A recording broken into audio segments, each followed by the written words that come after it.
We begin tonight, as we have the last few nights, with the economy. Fewer stomach drops today, though. A better than expected inflation report may have contributed to a better stock market performance. Both the Nasdaq and the S&P made gains. Still, the trade war is still on. The European Union announced retaliatory tariffs, and Money Watch correspondent Kelly O'Grady is here to take stock of the day. Let's start with inflation. What do you make of, what did you see inside those numbers? So look, it was a pretty good report overall. I think we saw a bunch go on the downward side, which was good. Biggest drop was in airfare prices. Those were down 4% month over month.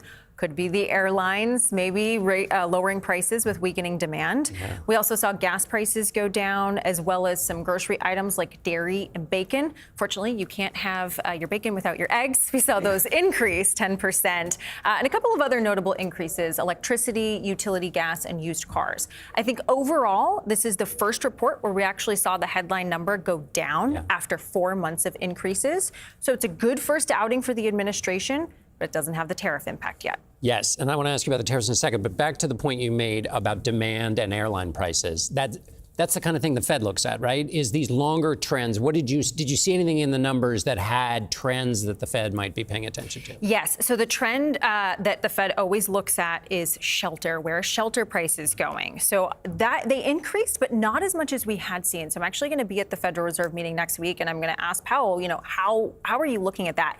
The other thing I think they're going to zero in on is core CPI. So core is basically the CPI number when you strip out food and energy. Shows you exactly. It shows you how entrenched it is in the economy.